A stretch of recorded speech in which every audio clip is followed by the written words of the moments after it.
Good morning everyone, welcome back to my channel. Not a very nice day today, so we're filming inside and gonna have a little chat about my experience with coilovers on my Forester Sti. I've had them on there for about 6 months now, so I would estimate that's gonna be about 8,000 miles, I guess. So I've had plenty of time to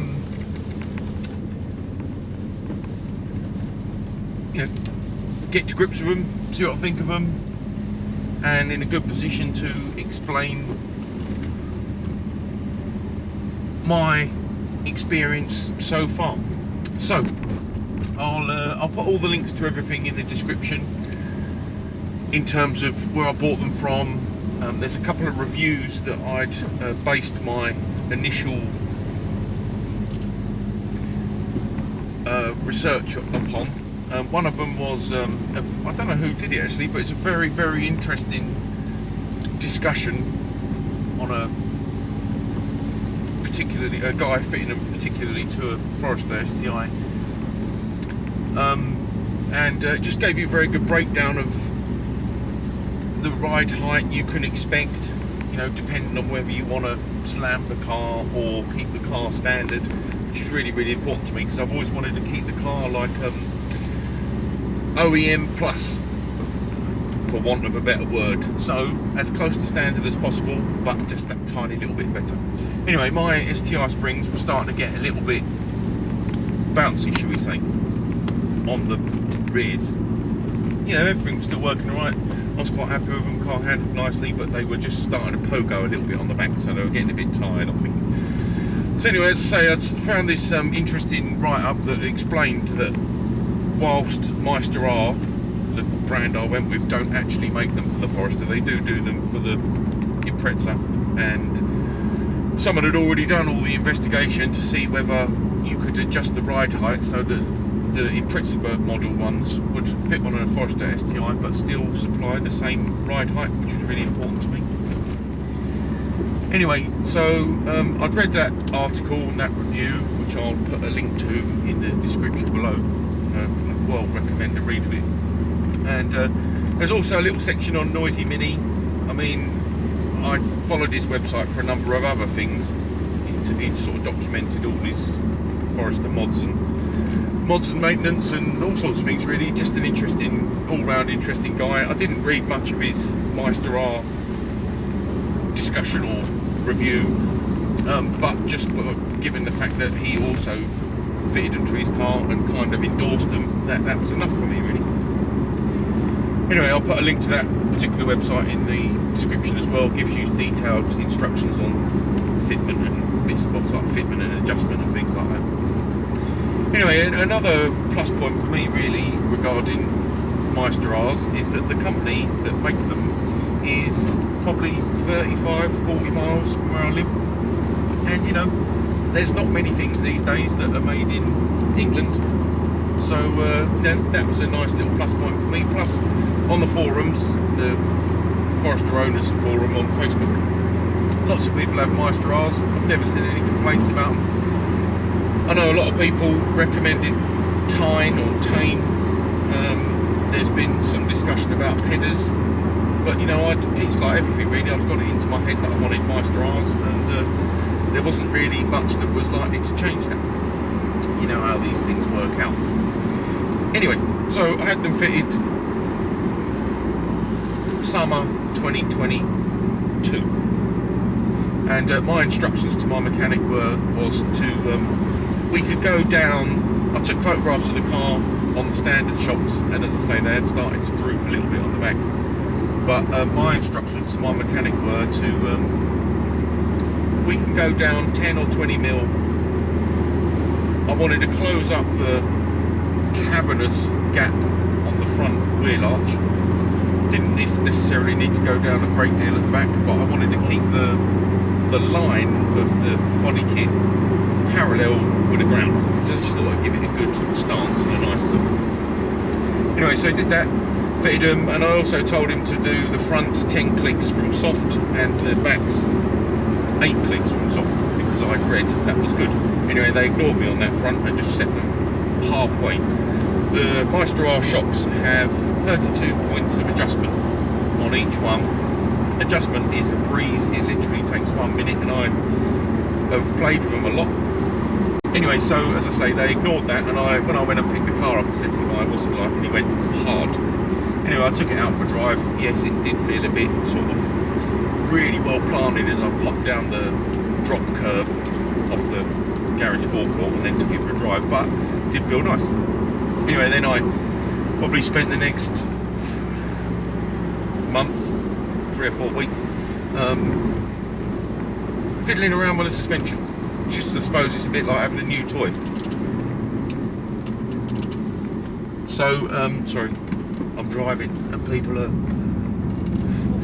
so hesitant. Sheesh. Anyhow, so, as I say, I'd been adjusting the suspension. It's quite funny actually, I must have driven my daughter mad. I'd be out, every time I was out, I'd see a lay-by and I'd right, I'm just pulling over, I'm gonna tweak the suspension. So I'd sort of played with going harder and I'd played with going softer, and I think, excuse me, I think having it very firm, it was kind of quite a nice driving dynamic because the car's quite heavy. You didn't feel like you were slamming around in all the potholes and things. It just felt nice and it handled nice. Obviously with that lack of compliance and no body roll, I did start to wonder whether, you know, if I'm pushing on round a roundabout or a tight bend, whether the back's more likely to let go because there's no roll. Anyway, after faffing around with it for ages, going harder, going softer, etc, etc, in the end I ended up going all the way to soft and then just 10 clicks up all round, and that's kind of where I am at the minute. I just wanted to add actually very quickly, when I started tinkering with going softer and the car had settled down, it started to feel, I could tell by where my mud flaps sat in relationship to the ground, that the car, the suspension had sort of settled in over a month or two, and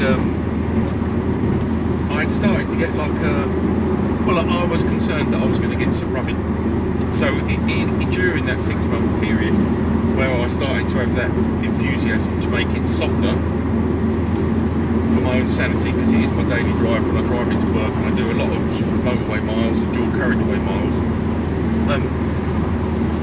to sort of ward against any rubbing, I annoyed much to the annoyance of my work with the garage. I wanted to go 10mm up all round, you know, because I didn't want it to look like a slammed wagon or slammed box. I wanted it to be as close to OEM as possible, maybe 10mm lower, and that's it. And as I say, parallel to the ground. So we went 10mm up all round. Then I did what I was just explaining, went all the way soft and then just 10 clicks up from soft, all round. And that's where I am today.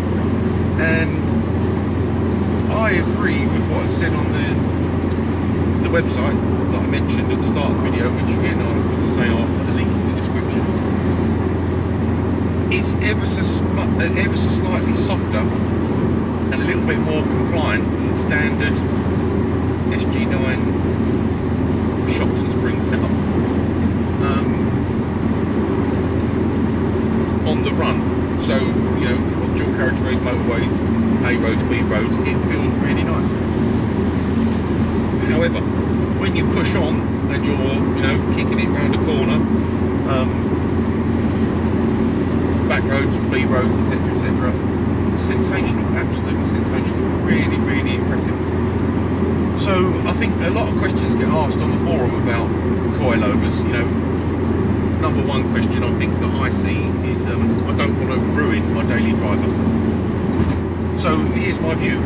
I think they're ever so slightly more compliant and a little bit more softer, and you feel like you've got actual suspension rather than just bobbling up and down all the time, which was kind of the experience with the old springs.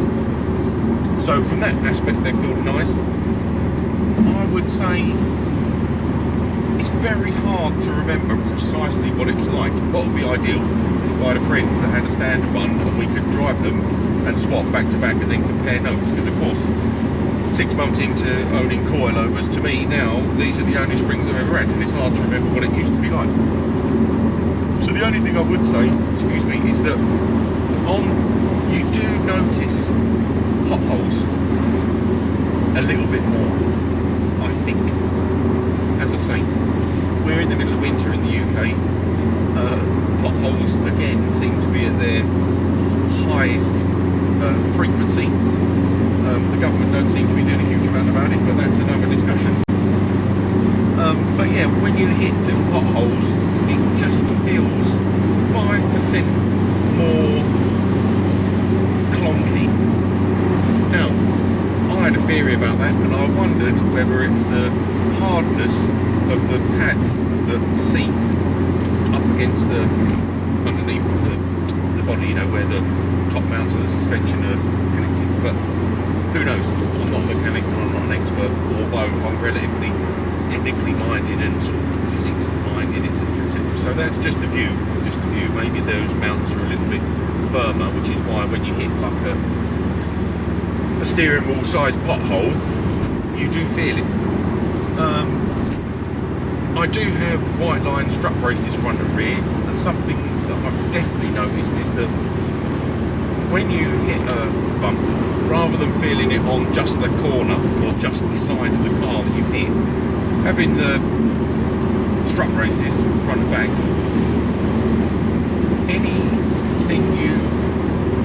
any undulation, you feel it throughout the whole car, which is kind of nice, you know. It's the nature of this car. It feels a bit like a rally car. While the MeisterRs were going on, I had the white line roll centre correction kit fitted. Now, I'd read that it's very good for lowered cars, and it helps to keep when you're cornering, it helps to keep the contact point on the tyre more perpendicular with the road, and therefore you're getting more a greater contact area. I didn't go really low, so it's hard to say. I will say it handles wonderful. I don't know whether it's the MeisterRs that have created this sensation, but you get a lot of feedback through the steering wheel. So, you know, if you're catching something like a cat's eye, for example, when you're changing lane, you feel that. But, you know, anything else to say? So, coilover covers, very important. I went through 3 options, and the coilover covers UK were very, very helpful. But you know, the website said, oh, they'll fit. They asked me to make measurements. I took measurements, and they supplied them. And you may have seen my other video where I tried. Oh, it was murder trying to fit them. Anyway, the first set didn't fit. The second set, even though I took measurements, they still were not quite there. But fortunately, because I had a couple of pairs, I was able to velcro them together to create a bigger radius, and then get them on and cable tied on, so that I could protect the coilovers for the winter. And I coated them with the ACF 50 spray and lithium grease on the threads and the nuts and everything. So time will tell. I'll do a review of that in the spring. So when I get it up in the air and I'm doing a underside, getting all the salt off, jet washing it, etc., etc., putting Lanagard on, I'll strip the coilover covers, because I now have the right size for next year. So I'll get the coilover covers off, and then I'll do an evaluation, and I'll make a video just to show how well or badly, hopefully, fingers crossed, it will be well, that the covers have protected them. And it's just to, you know, because I want to probably maybe fiddle around with the ride height. Excuse me, I plan to keep the car for the foreseeable future, so, you know, I want the MeisterRs to stay in nice condition. So anyway, oh yeah, that's the important thing. So if you're looking for shock covers, coilover covers for MeisterRs, for the Forester Sti Sg9, 50cm drop and 5 inches across the spring, and the company will work out the required radius, or you can do that yourself using Pi. When I unpack my new ones, I'll take pictures and put them up on the, make a little video in the channel, just so that it's totally takes the guesswork out of it. They'll definitely fit on MeisterR coilovers designed for the Sg9. Anyway, so overall, I'm really happy with them. The car's on soft 10 clicks from the maximum soft setting, so not in any way hard in terms of their position on the actual shock itself. Yeah, very comfortable, very nice. I mean, I spend a lot of time driving to and fro to pick up my daughter. It's quite a long drive, for like 200 miles on a Friday, 200 on a Sunday, so about, you know, couple, maybe 300 miles on a weekend, twice a month. So she's only 14, so she doesn't have an objective view on Subaru suspension, but we do talk a lot about the comfort and the sound inside the car, and yes, it's very good, and it's retained the car's sporty handling characteristics. I mean, I know a lot of people say it's good to set coilovers up on a track. Well, this isn't my track car, this is my daily driver, so I've set them up how I feel safe, confident in the handling capabilities, and comfortable. But the good thing is, I will say again, you know, if I wanted to set them firmer, it's literally a minute. Open the boot, open the bonnet, cut the clicks, done. Try and keep it the same all round. I often count the clicks, set them same all round for obvious reasons. I often put a little bit of oil in the top of the selector dial, because, you know, obviously you just drip it down the thread, because I want that to remain adjustable throughout the life of their fitment to this car. And yeah, so that is it. Happy with ride height, happy with comfort, more than happy with the capabilities and how well the car handles with them on. And that is it. I'll do an update in the spring, summer, when I get the coil covers off, so I can tell you how they've stood up from a durability and a longevity point of view. But yeah, overall happy. Any questions, please comment. As always, like, subscribe and share, please, and thanks for watching as always.